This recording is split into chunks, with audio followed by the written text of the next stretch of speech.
add to the infrastructure of banditry in the North Rift because I provided policy support for the acquisition of modern weapons and also providing the legal space for the police to carry out operations, especially in the areas which I classified as disturbed and dangerous, because that is where criminals were always retreating and regrouping. Those areas today are completely free from bandits. The question here, Your Excellency, is on the question of responsibility. Local NGOs, the United Nations, the US government, the foreign missions have admonished the government of the Republic of Kenya over its human rights record, and particularly the handling of a Gen Z protests. My question to you tonight is, when the Republic of Kenya is being admonished, who takes responsibility? Well, as I have said, you see the general admonition or viewpoints by various stakeholders on the performance of government on many things, including homeland security, is a legitimate thing. But the question of responsibility arises when one believes that there is something they have done wrong. It doesn't arise when someone's conscience is crystal clear. They have not done anything wrong. From where I sit, the nearly 700 days I served as Kenya's Interior Minister, one, I can account for each of those days what I did for this country, sometimes under great distress and risk, which I knew I'm exposing myself, but because of duty, I had to do it. Some of the places I did, my predecessors never ventured into them. I spent nights in police barracks and military barracks with frontline soldiers, not to command them, but to give them moral support, including on Christmas Day, including on Easter, places like Lamu, where terror attacks were the order of the day, to give them support that the government has not sent these officers there to die. They have sent them there to protect the nation, and as minister, my moral support and the policy guidance I gave, I think, was instrumental in a big way because of the feedback I have received from the officers. So to answer your question, therefore, I am not saying that our homeland security system is perfect. It is work in progress. But responsibility is individual. It's not collective. I must remind you, Prof, and the viewers that there's a lot of rain here, so we'll have to speak a bit louder so that we can be heard.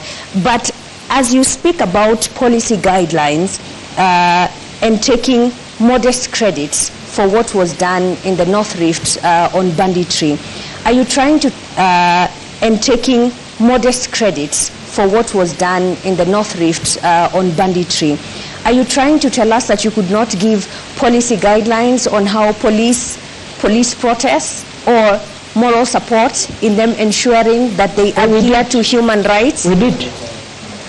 So what happened? What went wrong? What went wrong is what goes wrong when maybe, the operations, security operations are intense and emotive operations. It's not somewhere where an officer will be told, when you reach there, do this, do this, do the other. So what we have are general policy guidelines. For example, the use of labor force is reserved when to apply when the life of the officer is at risk. So was any officer's life in danger? Allow me, Professor Kindiki, yes. Was any police officer in danger when David Shege and Enoch Chalo, Erickson Chalo Mutisia only had a flag and they were dancing outside Parliament? What threat did they pose to security officers at Parliament? That is a matter under investigations. If the circumstances you're reading out there is what happened, the officers will be accountable. It's as simple as that. And how long will that take? As soon as IPOA completes the investigations and forwards the files to the DPP. Criminal investigations are complex. They involve scientific assembling of evidence. It is not enough to rush suspects to court only for cases to collapse. And it is not uniquely a Kenyan issue.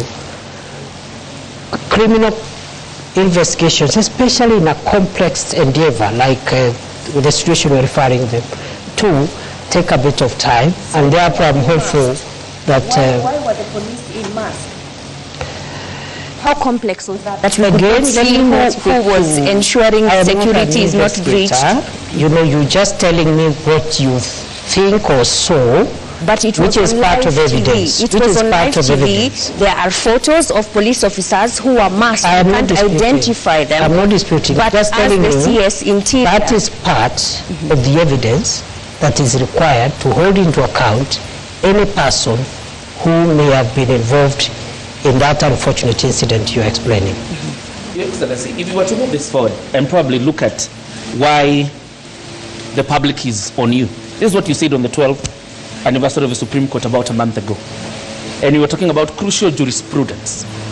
You said, I have had to ask myself whether the highest interest is the public interest or there is a higher interest called the national interest, because the public itself could hurt the national interest. Public can be mobilized or mobilize themselves against national interest. First of all, where does this national interest sit in the Constitution? And number two, wasn't this an indirect proposal of a clawback on basic freedoms that are enshrined in the Constitution, Your Excellency? As you answer this, Your Excellency, you did say that lives of protesters need to be protected as you ensure public safety. Was the public unsafe during that period? Why did we get to that point?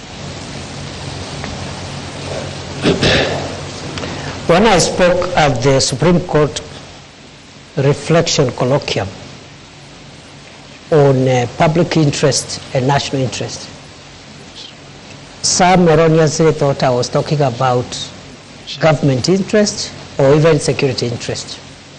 That's not the case. In fact, after that colloquium, I've had further reflection, because by the grace of God, I'm also a scholar. So I reflect on some of these things, and I have come to the conclusion that within our constitutional framework, we can categorize three forms of interest that could be expressed by members of the public, rather than three. One is popular interest. And the question I'm asking myself as a scholar and a student of constitutional law is whether what is popular is in the public interest all the time. I am not sure. I am not sure that what is popular is in the public interest. I don't believe. Sometimes yes, maybe not all the times. But at the Supreme Court colloquium, I also asked, is there a hierarchy of norms in our Constitution such that we have public interest and national interest? And for clarity and avoidance of doubt, national interest is not government interest, and it's not the interest of, it's not security.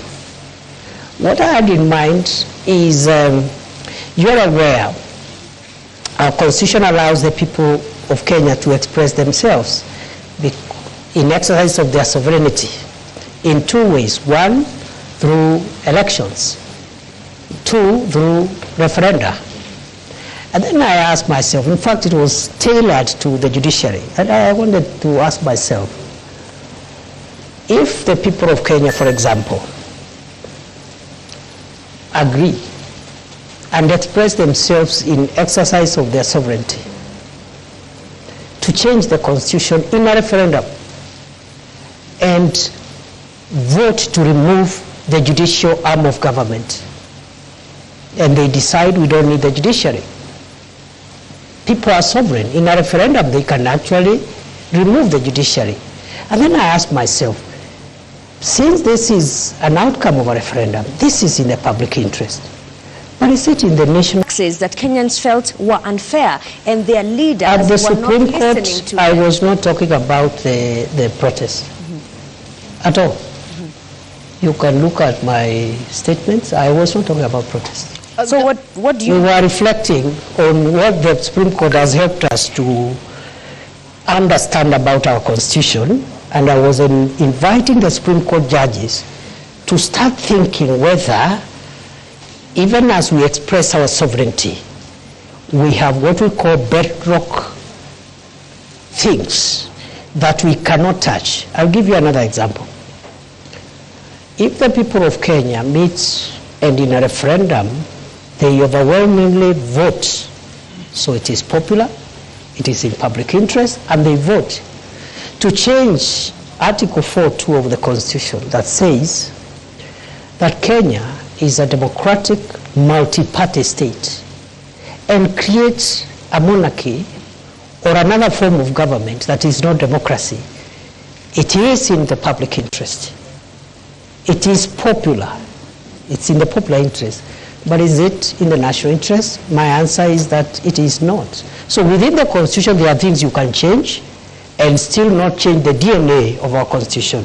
There are others, once you touch them, the DNA of Kenya as we know it changes forever. That's what I was discussing. It's very interesting that you mentioned that, Your Excellency, because during your vetting, following your reappointment as Interior Cabinet Secretary, you are on record saying that you will specify designated protest areas, potentially undermining the right to peaceful assembly outlined in Article 37 of the Constitution. How would you justify limiting spaces where Kenyans can express their grievances at a time when the government is facing mounting criticism, and why? That is the practice in all democracies. Show me one democracy where people are free to express themselves anywhere, anyhow, anytime, notwithstanding the rights of other people, including traffic, the right for traffic to flow, and so forth. I have been, before I became minister, I was an academic. And for about 12 years, I traveled to about 100 countries around the world. So I'm very familiar with many democracies. Many of them, including the Hague, where I spent almost 7 years in the International Criminal Court trials,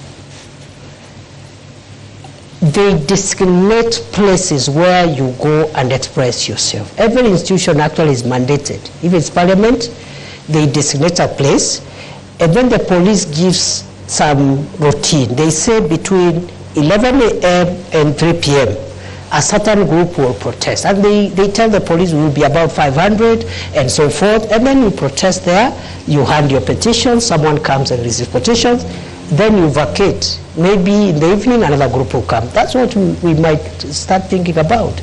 But as long as we think that expression of rights means you venture and frustrate everybody else who is not part of your protest, then we are courting anarchy, and that's not part of democracy. Peaceful protest, because even if we go to Chacha, even when you saw the protests regarding the 16 days of activism against gender-based violence, they were just roughed off by police. One even wonders, because we even have had leaders who have expressed a fear and concern that actually it's not even Kenyan police. So who are these that appear when Kenyans exercise the democratic freedom of picketing?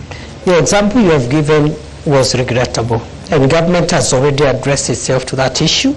The Principal Secretary for State Department for Internal Security did Don't you think the precedences are too many?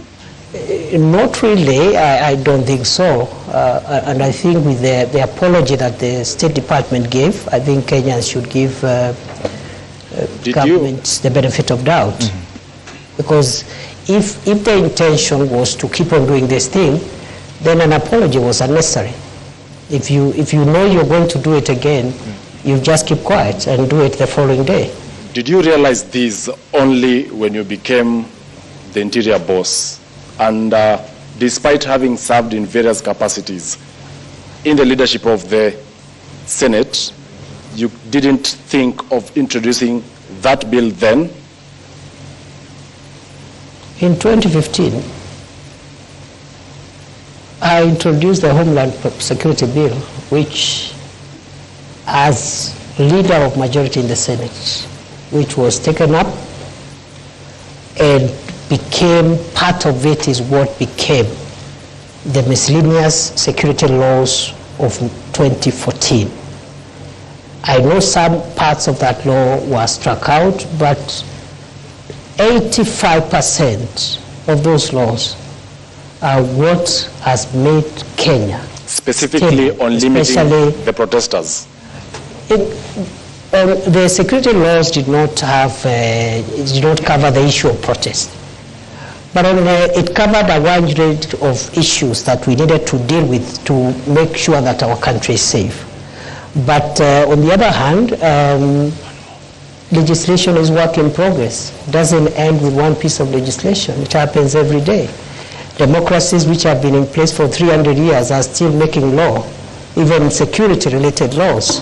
So I did my bit in certain aspects, as the example I've given you, but it is not true that when somebody serves as a member of parliament or senate, everything that needs to be legislated will be done during that time. DP, as we wrap this topic up, there's one question that many Kenyans would like to know. In a Citizen TV interview after the protests, you said that infiltrators were linked to elements within government and opposition. And you said we have evidence leading to political operatives from across the political divide. We will prosecute. How far are we with that? How many of those planners or operatives? The last time I checked, I've been following up after that, and you know that's not too long ago. That was July. After that, as you're aware, the cabinet was dissolved. The entire cabinet. For that period around August, there was no cabinet. July, August, and then September, the vetting. So by the time I went back to the ministry, it was sometimes, I think, almost October. I can't remember the date.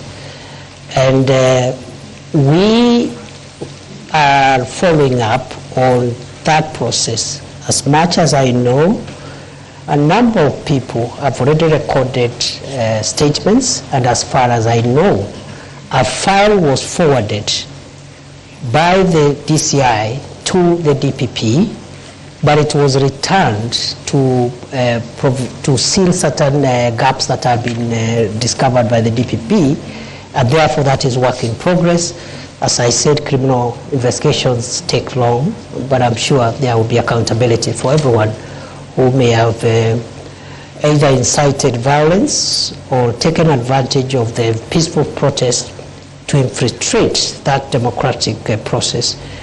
But you said you have evidence. Why should it take long? Or is it only a preserve of the political class? That evidence, I have just told you that it was presented to the DPP, and the DPP said it was not enough to convict. You can have evidence which is not enough to convict. I could believe, okay, that the evidence is enough, but the DPP, who has the final say in qualitative and quantitative evidence, is the one who has the police to do more work if we have to sustain prosecution. So the police didn't do a very good job, that's what you're saying, in the investigation? This is routine, it happens every day, not just in Kenya, all over the world. The police do their work, and that's why there's that two-tier mechanism. So the DPP looks at it and said, no, we need to fill this using the elements of crime. You need the evidence of this. So we cannot say the police didn't do a good job. It happens every day. Thank you. Thank you very much. We would like to move to the next topic, which is your ascension to power as the Deputy President and the politics around it. And this session will be led by Ashwin Mazuri. All right, Your Excellency, did you play a role in Rigathi Gachagwa's ouster? No. Then are you proud of the process, the impeachment process that many said were flawed that led to your ascension to power as the Deputy President? The process you are referring to, I think, involved three arms of government: the executive, the judiciary, and the legislature. To that extent, to the extent that constitutional institutions were involved and are still involved, I see no problem with that process, and if there is a problem, there is a way of remedying that problem. What about the right to fair hearing that he did not get? That is the matter before court, unless you want me to discuss the merits of the matter before court. So then what's your relationship between you and the ousted, impeached deputy president? As it was before. Are you friends or not? We are good people, we're good friends. I have no reason to complain in the past, present, and even in the future. Was there a handover? Yes. An official handover? Was there an official handover? There wasn't an official handover because the former deputy president is in court. You wouldn't expect him to hand over if he's in court. Your Excellency, which IEBC cleared you? Did you take your papers there? How were you cleared by the IEBC? There is no requirement to clear a deputy president who ascends to office by virtue of Article 145 read together with 150. But What requires the clearance of IBC is the president and the deputy president in an election.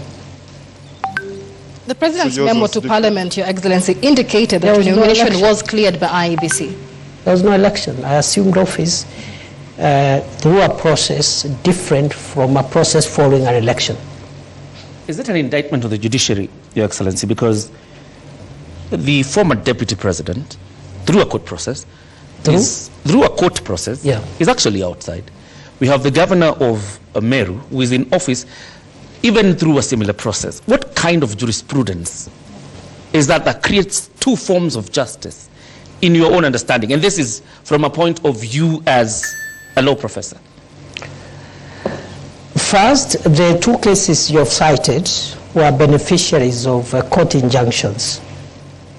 The only difference is in one, after the inter partes hearing of the matter around whether or not the injunction should be preserved.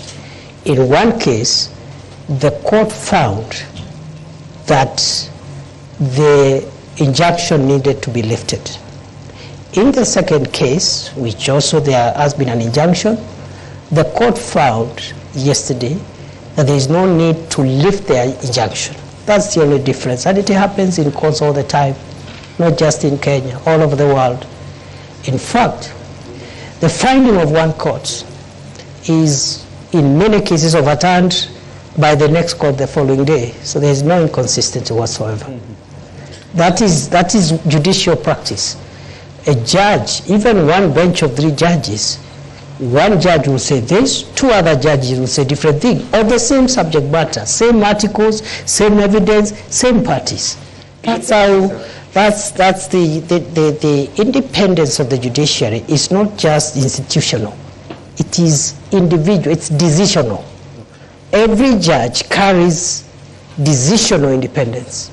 Your predecessor, Your Excellency, says the reason you ascended to this position is because you are a yes man. You cannot mount any challenge whatsoever to the president. I'm putting this question to you tonight. Are you your own man? Are you a yes man? I am my own man. On the second issue, I would like to respond as follows. My understanding of the role of the deputy president is not to challenge the president. It is not in the Constitution. It is not in any law. It is not in any practice. That is not the job description of the deputy president. As to whether the deputy president can advise the president, the answer is yes. The oath of office I took has a clause that asks me to faithfully advise the president when my advice is sought. So then where does your allegiance lie? To the people or your appointing authority? My allegiance lies on the oath of office I took. You look at the oath of office, it will tell you where my allegiance is. And are you proud of the people of Kenya, to the nation and the national interest, and when my counsel is sought by the president, I must give it faithfully. And faithfully doesn't mean that I do it on the podium. Does it But mean it means I have to be faithful, and faithfully means it could be different from what the president thinks. DP, are you proud of the manner in which you became deputy president? In 2022, you were a front runner to be running mate to Dr. William Ruto, but you did not get that position. And you actually said you were going to take a break from politics. Are you now proud that 2 years down the line, you are the one who has taken that position after the impeachment on the person who was picked over you? I have no regrets for my occupying this space because I have no reason to regret. It is true I was a front runner to be deputy president in 2022 through a process that was conducted by my party. I was not successful. My brother, Rigathi Gachagua, was successful. I congratulated him, and I said two things. One, that I will support the campaign, the presidential campaign, until 8th or 9th of August 2022. And after that, I will take a break from elective and appointive positions. But you still took the CS Just a moment. position. Just a moment. After I made those two very important decisions, which I made after soul searching and consulting everyone who needed to be consulted, my party and its leadership met and persuaded me as a member of the party, because I didn't say I'll leave the party. I said I'll campaign for President Ruto and his deputy, but after that I'll not be running for any office. I'll take a break for 10 years. And therefore, the party met and persuaded me to change my mind and accept an appointive position as Minister for Interior, which I accepted. That's all. Are you the kingpin of the Mount Kenya region? Which office is that? Of course, you were endorsed. You are endorsed by a section of members from majorly the East, where you hail from. You never dismissed that. Which office is that? Your Excellency, other than the kingpin issue, there are a majority of members of parliament who met in Nanyuki from the Mount Kenya region, that is before you ascended to the office of deputy president, and endorsed yourself as their link in government. To the executive. You have ascended to that office now. Are you now, have you ceased being their link? Maybe you should ask them. Because I think the members of parliament, because I didn't say it, they said it. So maybe they can say it again if they wish, but to the best of my recollection, those members of parliament had expressed frustrations in getting their constituency development agenda through to government because of the breakdown of relationship they had with the former occupier of this office, and therefore they asked me whether I could convey their needs to the president. And because I was a member of the cabinet, I saw no problem with that. But whether or not they would continue asking me to convey their messages, it's up to them to decide. Your Excellency, that region. Sorry, you come from that region, the Mount Kenya region. Tharaka Nithi, where you come from, is nestled in Mount Kenya region. I want to know, because Kenya Kwanza had promises it made towards the people of that region. So who will be pushing for the implementation of these promises? That region, like other regions in Kenya, has very many elected leaders. The office I occupy now as Deputy President is an office of the Republic. Unlike other leaders, for example, who have a subnational mandate. And therefore, the way I see it is that the people from the region you're referring to, which happens to be where I was born and raised, have a right, just like the people from the coast, Western, Nyanza, Rift Valley, Northeastern, they have a right to use this office, because it's a national office, to channel their needs, interest to the government. So I see no contradiction, I see no change of position, and the only thing I don't understand is this thing about the kingpin or something. I don't understand it, because there is no office like that. Well, and are you still hopeful, and do you think there is a possibility of you becoming William Ruto's running mate come 2027? How would I know? Your Excellency, then you've talked about development and, those members of parliament using this office to lobby for development. Shouldn't then the development be a democratic right, so that then there is no need to lobby and to push for it? That's not true. The reason you have subnational representation of political leaders, members of the National Assembly, members of the Senate, their mandate is subnational.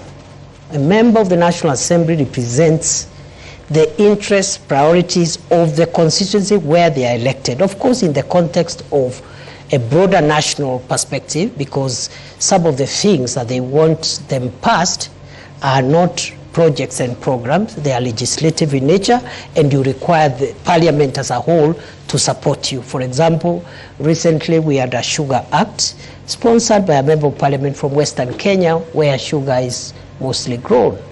But it required the votes of the member for the members from Northeastern Coast, where there is no sugar, and Central, to pass it. So the point is this: it is not true to say that a member of parliament does not need to articulate the interest of their people, because they are elected purposely for that.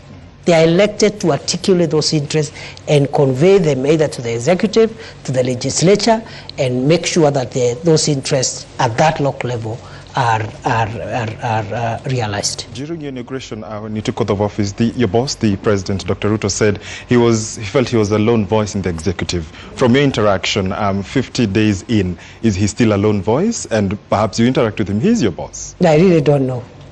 Do you think you're fulfilling? Do you think you're fulfilling how he's feeling? Yes. Because again, that's not in my place. I wouldn't know how he's feeling at the moment. All I can say is that I'm doing my best to do my constitutional duty. That constitutional duty is being principal assistant to the president, and also helping him in the delegated assignments that he has given me, and I'm doing my best. How he's feeling now, I cannot be, it's not in my place to tell you how happy he is. Or do you think he's confident of what you're doing? Is he happy with I think your work? So. I have no reason to doubt that he's confident. You've been deputy president for only 50 days now. What would you say is the qualitative difference between you and the former deputy president, given that the operating environment hasn't changed? It would be very improper for me to start comparing myself with my brother, the second deputy president. The president has spoken very highly of your leadership and your contributions, as my colleague George Maringa here says. If the president feels that he has accomplished his key goals and decides not to run for re-election, would you consider running yourself? Do you believe that you have what it takes to run the country? That question is an unfair question. Am I allowed to complain? Why is that? It is an unfair question, because I have just been entrusted with a very serious and grave national responsibility. What is weighing in my mind now, and what is really, really occupying me, is the desire to discharge those obligations, because the expectations of the people of Kenya, the expectations of the president are so high. If I started occupying myself with ideas of what will happen, I don't know when, I'll be the most unsuitable person to be seated before you today. Your Excellency, I want to rephrase Michelle's question regarding you and the former deputy president. Let's not even go with the qualitative differences. But clearly there are lessons you must have learned from Gachagwa's tenure in office. What lessons are those? You know, my friend, you know, in leadership is defined by certain ethos and parameters. And I want to persuade you to allow me not to discuss my brother, the Honorable Rigathi Gachagua, because he's my friend. And you've not heard me bad-mouthing him anywhere before when he was in this office or even after he left office. So please spare me, because it is not right. It is wrong to start comparing myself with the predecessor or someone who occupied this office now or in the past, or a person who would occupy it in the future. Are you being cautious, Your Excellency? The region you come from is very restive, and it's quite a significant, it has quite a significant portion in terms of votes. Are you being cautious now when I ask you the question of lessons you've learned? Are you being cautious not to antagonize the former deputy president? I have no reason to antagonize anybody. For what? Your Excellency. Your Excellency, perhaps just to buttress on what John Kithure said, when it comes to lessons learned, many have said that the seat that you occupy now, the deputy presidency, has some sort of curse. They've called it the curse of the deputy presidency. And every individual who's held this seat has had some sort of, falling into political oblivion. Do you believe that you have the magic wand to change this so-called curse of the deputy? I don't believe any seat is cursed. Let's start from there. Secondly, I don't think it is a priority to start thinking whether I will survive in this seat or not. As I have said, what is weighing in my mind, the same way when I became Interior Minister and the North Rift was in that shape, Lamu, Boni was in that shape, and Northern Kenya was that shape. I told myself, including the passport crisis, I said, if I will last here for 1 year, I want to try my best and have these challenges under control. So for me, I cannot start now entertaining myself on what will happen to me, whether I'll succeed here or there. That's not for me to determine. It's beyond me. What is within my reach, what is within my control, is the focus to deliver on the job. As to whether I survive or what happens, that is not within my reach, and I cannot control what I cannot control. VP, we need to move forward to the next topic, but I would like to end this with this question. The mountain which you seem to be avoiding is hostile ground right now, and not just the mountain. The government is struggling with its popularity as the president's principal assistant. How are you working to change that perception of Kenyans? And more so those who are... Did you say that the mountain is restive? Yes. The reception in Embu, for example. Yes. In Nyandarua the other day, residents refused to listen to the president's speech. In Nakuru County, at a burial, again, they did not want to listen to the president's That is democracy. message. That's how democracy works. Is it that hostile ground to the government that you serve as deputy president now? You see, there is a difference between running governments and being popular. Those are two different things. And for me, a leader should be least worried about popularity. The worry of a leader should be their pace and focus on transforming the lives of the people. And do you think the lives of the people have been transformed? Leader is not necessarily one who is popular all the time. However, a good leader knows when to be popular. Don't you think that popularity has gone down because Kenyans' lives I really don't think so, because at the moment, President Ruto and this administration now in the midterm is not in their priority to look for popularity. There is no election taking place. The task of the government now at midterm is to track the pace of delivery, where there are gaps, seal those gaps, and just deliver on the commitments. The time will come when there will be popularity contests. And let me tell you, for avoidance of doubts, that is not President Ruto's worry. I also don't think that should be the worry of this administration. If we start worrying about popularity now, we'll lose it, time will elapse. We could even win the election next time, but we will not have delivered as we ought to deliver. Your Excellency, and that transformation that you're talking about, Ashley, allow me, is what brings us into the next topic, which is about the economy, and Joel Chacha is going to lead that session. Well, the government of the day boasts of a 2.8% inflation rate, which is a 17-year low. But the question here is on the shrinking disposable income. That is through what many may consider overtaxation. And the purchasing power, hence, is low.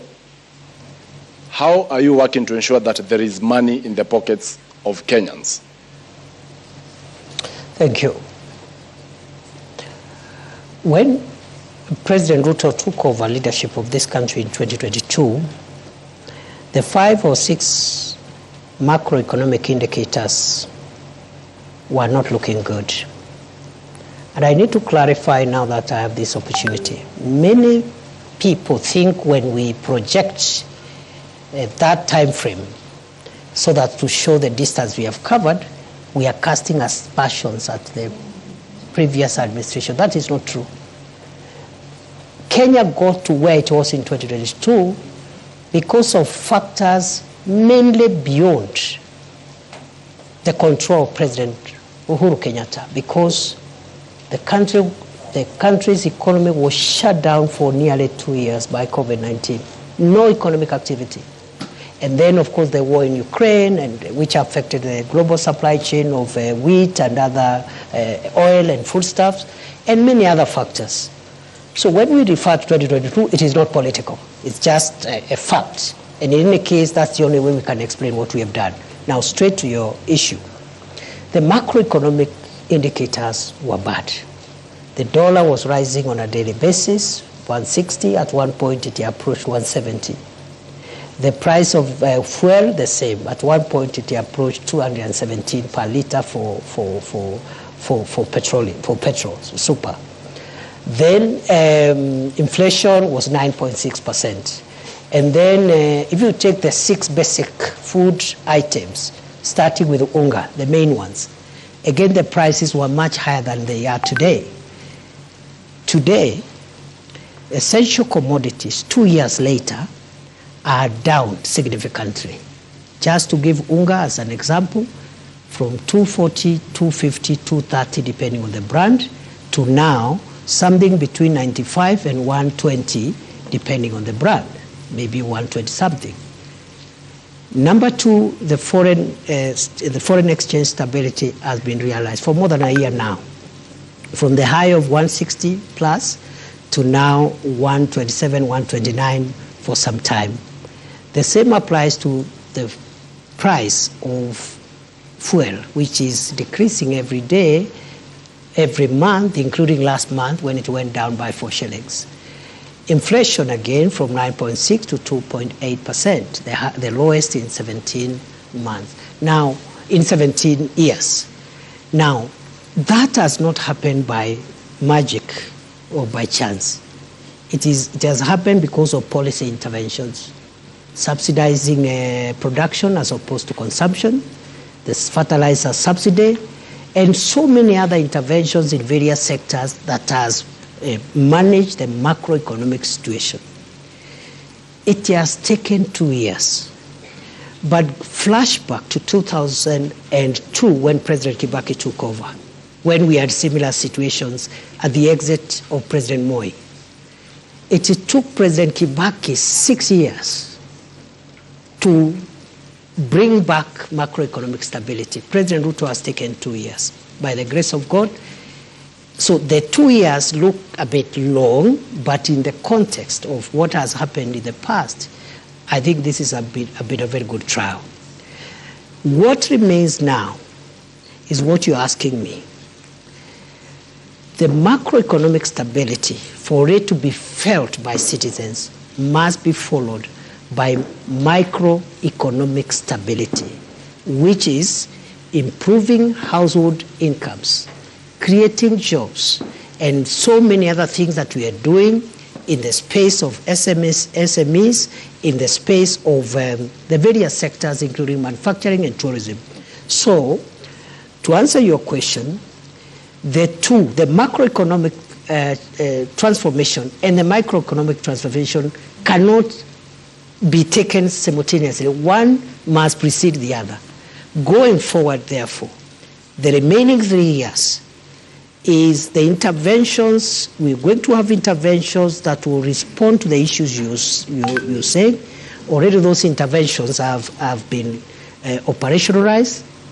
They are on course, creating jobs through the 3 major prongs: creating jobs at home, creating jobs online, creating jobs even overseas, and then also other interventions that will enable disposable incomes in the pockets of individual citizens. But going forward, that really it can only be achieved when the whole problem begins with our budgeting. For instance, despite the challenges faced in the fiscal year 2024-2025, your projections in the next fiscal year for 2025-2026, you're looking at having a budget of 4.25 trillion Kenya shillings, with the revenue, ordinary revenue, actually crossing the 3 trillion mark. That basically will translate either to more debt, because already we will record a 759 billion fiscal deficit, but at the same time, we are forced to actually impose now the taxation on Kenyans, because last year we only got 2.1 trillion in terms of ordinary revenue. So why this shift over ambition on ordinary revenue collections? Again, in 2022, the fiscal deficit was more than 8.2% or thereabout. And that means the gap between revenue and expenditure. It was at 8.2%. This administration, in 2 successive budgets, has reduced it. Currently is at 4.3. On paper, because of revenue shortfalls. That shifts towards the end of the fiscal year. Yes. And you are forced to bring a supplementary budget. We are forced, but in all fairness, where the fiscal deficit is now is not where it was in 2022. And in fact, I am confident the Treasury will bring it further down this year. But more fundamentally, it is not generate more revenue through perhaps more taxation, to answer you directly. What we are doing is that we are reviewing tax policy, because that's where you can still get more revenue, not by imposing new taxes or higher taxes, but by adjusting certain tax policy instruments that gives you more revenue. You heard the Minister for Finance and the National Treasury the other day explaining how the Treasury is entertaining a possibility. Of course, it has to go through public participation of even relooking at VAT, what the VAT should be like, maybe try to bring it down, and other taxes, as one of the 5 pillars this administration is putting in place to ensure that tax is a bit more accommodating, more people are bearing the burden of tax without necessarily compromising revenue. Number 2, Kenya's debt right now is in a better place than it was in 2022. 11.3 trillion is better? It is better in the sense that, you know, debt is calculated in two ways. First, as an absolute figure, which is what you're citing, but also as a percentage to GDP. And in other words, many countries... At what percentage is it? Already at distress, 68%. You call it distress, it's not. If it was, the IMF would have said so. And I'm sure the IMF has not said so. Yeah, Your Excellency. They just warned us that we need to make sure that it doesn't enter into the red zone. But 55% plus or minus 5 is what is allowed by our law. The point is, it's not even about percentage also alone. Many countries, including developed countries, are highly indebted. The US, for example, the US debt is about almost 120% of GDP. Japan is 250% of GDP. 248, 250. So and many other countries. Singapore's debt also is in the hundreds. However, what we need to do, let's agree that what remains ahead is that our revenue generation measures must not lead to higher taxes. It's not a must. Number two is that the area of debt, we need to be careful so that Kenya does not enter into the unsustainability zone, and we are managing that. DP, now so that Kenya does not enter into the unsustainability zone, and we are managing that. DP, naomba kidogo, wakati ambapo tunazungumzia masuala ya uchumi, kuna wengi ambao wanahisi kwamba mnasema maneno mengi, maneno makubwa makubwa, lakini la msingi ni kwamba biashara nyingi ziko katika mazingira magumu. Wengi wamefunga biashara zao, wengi wamelalamika kwamba hawawezi kuendeleza biashara zao kutokana na zile sheria ambazo zilizoko na zile sera ambazo zinatolewa na serikali. Labda unaweza kuwaeleza wale wanaokutazama leo hii ambao wameshindwa kuendelea na biashara zao, ni mikakati gani kama serikali mnaweka ili kuhakikisha kwamba hizi biashara zinaweza kuinuka na wanaweza kupata pesa mfukoni? Asante sana. Ni kweli biashara nyingi zinapitia changamoto nyingi, na ni kweli wananchi wakiwemo wanabiashara wamelalamika na pia wametoa mapendekezo ya sheria ama sera ambazo wangetaka tuziangalie upya. Najua ya kwamba hivi sasa Wizara ya Uwekezaji na masuala ya industry ama viwanda inaongea na KEPSA. KEPSA ni ile Private Sector Alliance ama kikundi cha wanabiashara katika sekta ya binafsi. Wanajadiliana kuhusu mambo mawili, na jana wamekuja hapa kunipatia mahali wamefika katika majadiliano. Ni leseni gani ambazo tunapaswa kuziangalia upya, na vile vile masuala ya ile levies ambazo zinatolewa na mashirika mbalimbali.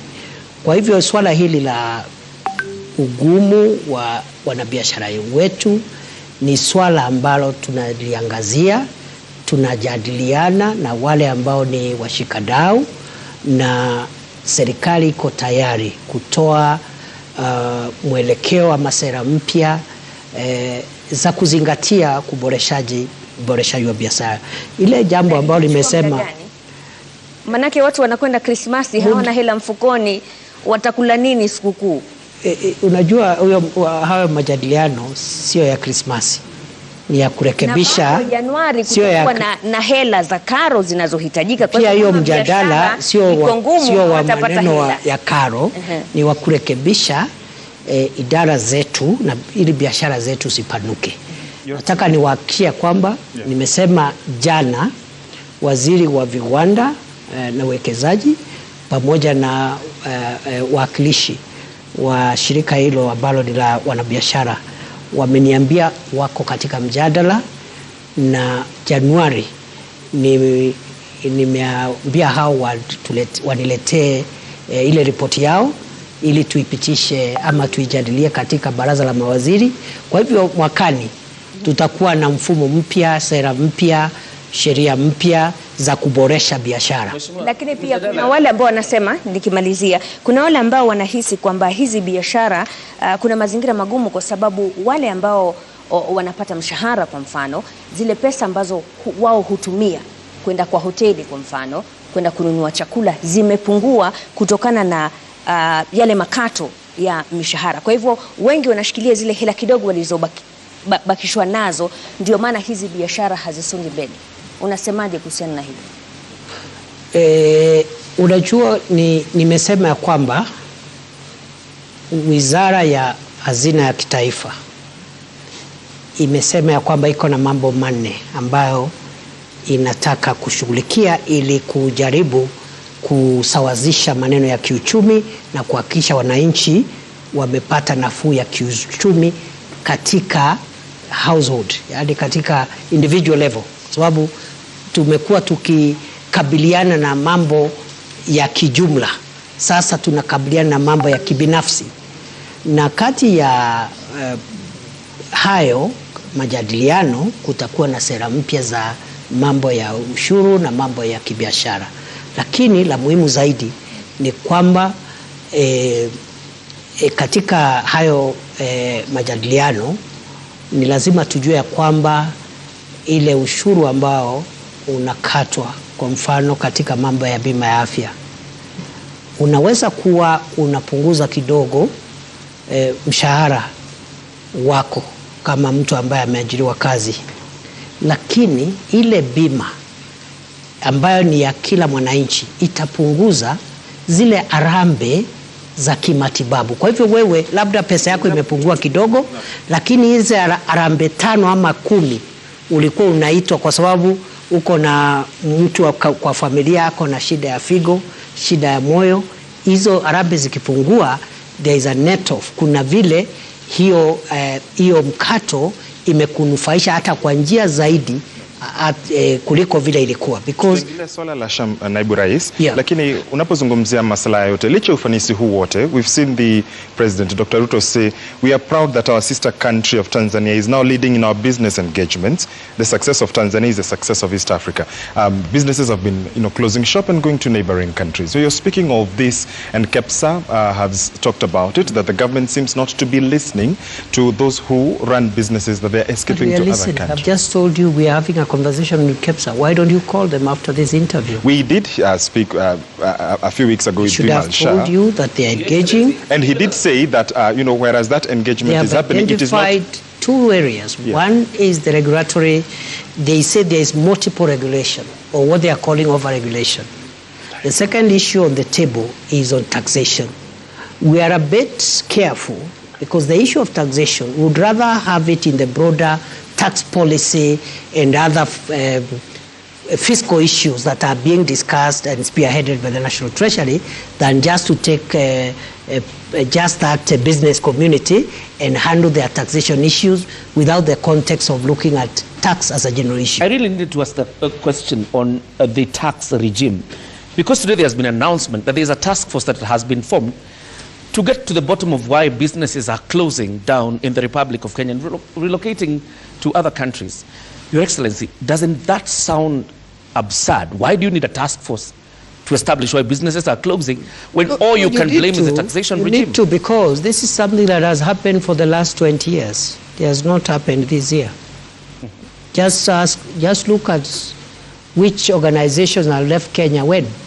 The last 25 years. And that's why the contribution of our manufacturing sector to GDP has dropped from as high as 12% many years ago to 7.5% on the pending bills. So it's an accumulated problem, and I think there are no quick fixes.